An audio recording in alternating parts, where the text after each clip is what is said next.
সালামুন আলাইকুম। দয়াময় পরম দয়ালু আল্লাহর নামে শুরু করছি। হে আমার প্রতিপালক, আমি বিতাড়িত শয়তানের যাবতীয় কুমন্ত্রণা থেকে আপনার নিকট আশ্রয় চাই। আমি আপনার নিকট আশ্রয় চাই শয়তানের যাবতীয় উপস্থিতি থেকে আমার নিকট। আজকে একটি কোরআনের আয়াত দিয়ে শুরু করি। বিসমিল্লাহির রহমানির রহিম। ওয়াকাল রাসূলু ইয়া রাব্বি ইন্না কওমি তাখাযু হাযাল কুরআনা মাহজুরা। রসুল তার রবকে, প্রতিপালক আল্লাহকে বলছেন, হে আমার প্রতিপালক, আমার সম্প্রদায় তো এই কোরআনকে পরিত্যাজ্য মনে করে, মানে কোরআনকে তারা পরিত্যক্ত মনে করে, পরিত্যাজ্য মনে করে। আল্লাহ বলেন, এইভাবে প্রত্যেক নবীর শত্রু করেছে আমি অপরাধীগণকে। তোমার জন্য তোমার প্রতিপালকই পথ প্রদর্শক ও সাহায্যকারী রূপে যথেষ্ট। কাফিরগণ বলে, সমগ্র কোরআন তার নিকট একবারে অবতীর্ণ হলো না কেন? এইভাবে আমি অবতীর্ণ করেছি তোমার হৃদয়কে উহা দ্বারা মজবুত করার জন্য, এবং তা ক্রমে ক্রমে স্পষ্টভাবে আবৃত্তি করিয়াছি। উহারা তোমার নিকট এমন কোনো সমস্যা উপস্থিত করে না যাহার সঠিক সমাধান ও সুন্দর ব্যাখ্যা আমি তোমাকে দান করি না। সূরা ফুরকান 30 থেকে 33 নম্বর আয়াতগুলো পড়লাম। আজকে এই আলোচনার মূল উদ্দেশ্য হচ্ছে যে আসলে কোরআনের কথা বললে কাদের গায়ে জ্বলে। যখন কোরআনকে, আল্লাহর বাণীকে আমরা মানুষের সামনে উপস্থাপন করি, তখন একদল লোকের গাত্রদাহ হয়। কিন্তু তারা বিধর্মী না।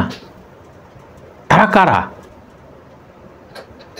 তারা হচ্ছে এই সমাজের কোরআনকে প্রশ্নকারী মানুষ, কোরআনের বিষয়ে যাদের অ্যাবসলুট সন্দেহ আছে, অ্যাবসলুট বিশ্বাস নেই, তাদের গায়ে জ্বলে।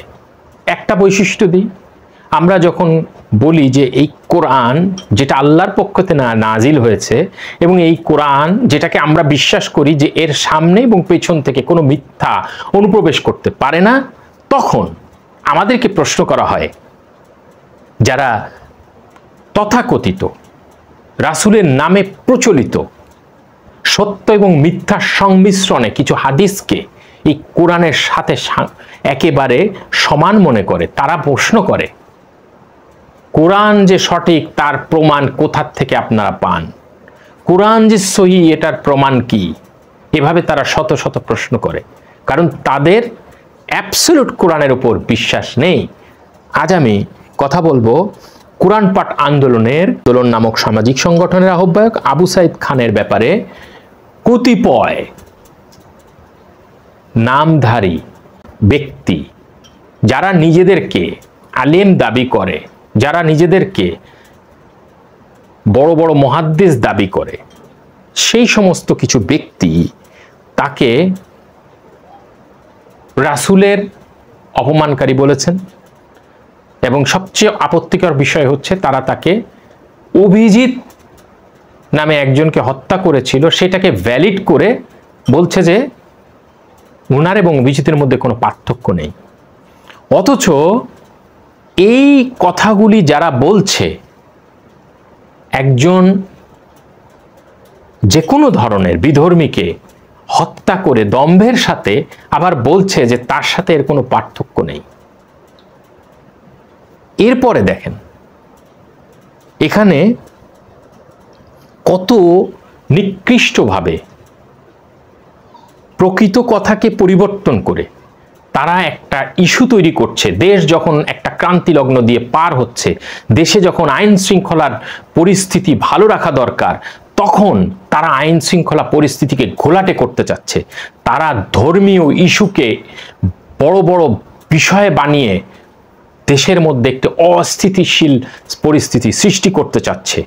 এই আন্দোলনে আবু সাইদ খান ভাই নির্বিঘ্নে ঢুকে গিয়েছেন, এবং 5ই আগস্ট পূর্ববর্তী উনার ফেসবুক পেজে আমরা দেখেছি, উনার সাথে কথা হয়েছে যে উনি এই ফ্যাসিস্টের বিরুদ্ধে আমাদের সবাইকে ঝাঁপিয়ে পড়তে বলেছেন, অথচ তাকে আওয়ামী লীগের দোসর বলা হয়েছে। এরপরে যে বিষয়টি আপনার কাছে আমাদের কাছে গুরুত্বপূর্ণ সেটা হচ্ছে কোরআনের কথা বলার কারণে, কোরআন পাঠ নিজের মাতৃভাষায় পড়তে বলার কারণে তাদের এত গাত্রদাহ। রাসূল সাল্লাল্লাহু আলাইহি সাল্লামকে একটি বারের জন্য উনি কিন্তু অপমান করেননি, উনি কিন্তু কটূক্তি করেননি। উনি ওনার বইতে যে কথাগুলি বলেছেন সেইগুলো কোনোভাবেই রাসূল সাল্লাল্লাহু আলাইহি সাল্লামের সাথে কটূক্তি হয় না।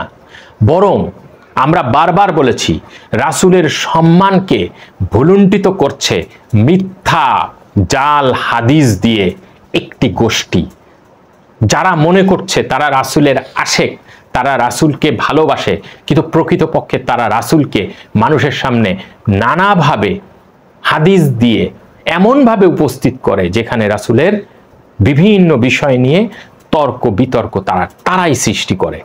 আমরা বিশ্বাস করি মুহাম্মাদুর রাসূলুল্লাহ তিনি 6 নম্বর সূরার 19 নম্বর আয়াতে যে কথাটি বলে আল্লাহ বলেছেন তার ব্যাপারে সাক্ষী দিয়েছেন যে কিয়ামত পর্যন্ত প্রতিটা মানুষকে এই কোরআন দ্বারা সতর্ক করাই হচ্ছে রাসূল করে গেছেন। অর্থাৎ এই ব্যাপারটা আপনারা পড়লে বুঝতে পারবেন যে রাসূলের আল্লাহ তাআলা রাসূলকে সার্টিফাই করেছেন, এই কোরআন রাসূল এনেছেন, কেন আমরা তাকে অবমাননা করব?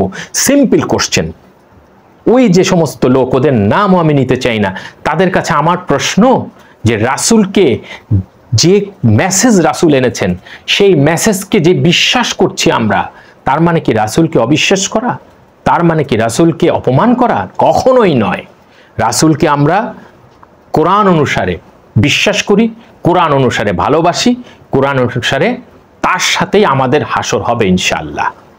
আজকে আমি প্রথমে যে আয়াত পড়েছি সেখানে রাসূল কিয়ামতের দিন বলবেন, রাসূল বলছেন, হে আমার প্রতিপালক, আমার সম্প্রদায়, আল্লাহকে ফরিয়াদ করছেন, হে আমার প্রতিপালক, আমার সম্প্রদায় তো এই কোরআনকে পরিত্যাজ্য মনে করে। এবং তারপর একটা একটা করে আল্লাহ তাআলা পরিষ্কার করেছেন যে এই কোরআনে তোমার নিকট এমন কোনো সমস্যা তারা উপস্থাপন করে না যার সুন্দর ব্যাখ্যা আমি তোমাকে দান করি না। আল্লাহ কোথা থেকে দান করেন? আল্লাহ তো দান করেন কোরআন থেকে, ওহী থেকে। ওহীর বাইরে কি আল্লাহ দান করবেন? কারণ আল্লাহ তো ওহীকে শয়তান থেকে প্রটেক্ট করার জন্য কত মেকানিজম আল্লাহ করেছেন, বারবার বলেছেন যে আমি এই ওহীকে শয়তান থেকে কিভাবে প্রটেক্ট করি। অথচ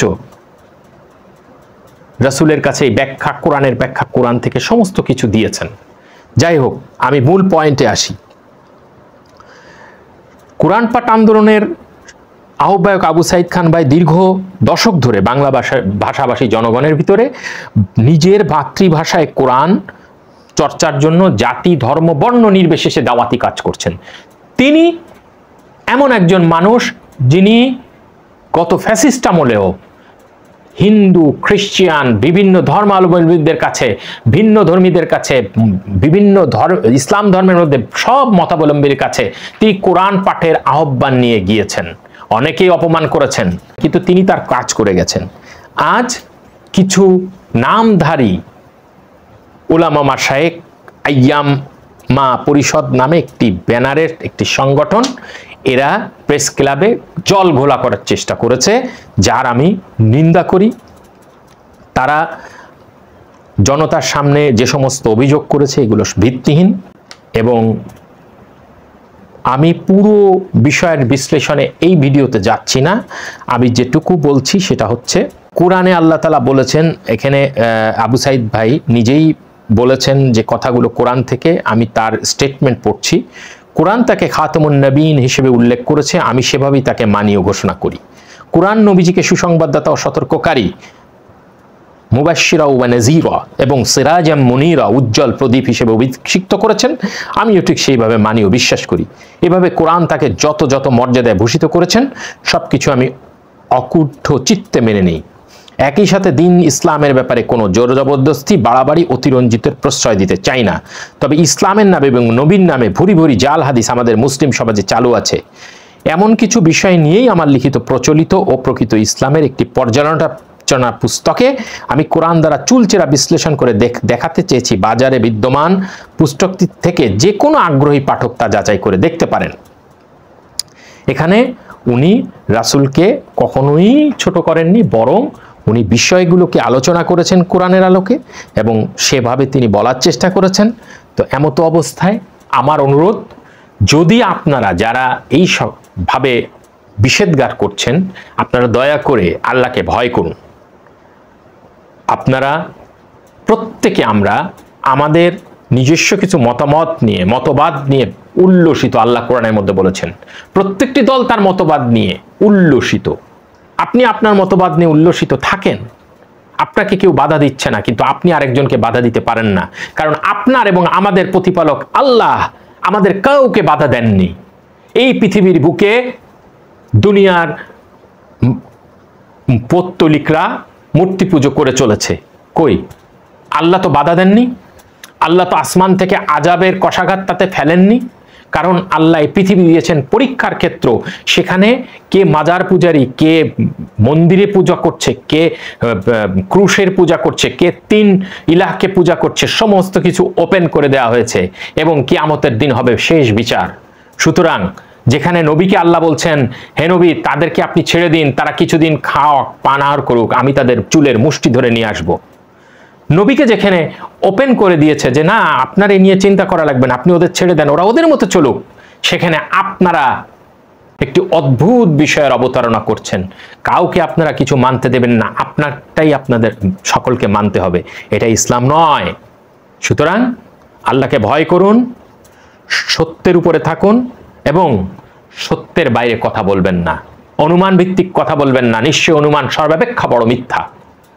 ইনশাল্লাহ সামনে আরো ভিডিও নিয়ে আসছি। সালামুন আলাইকুম।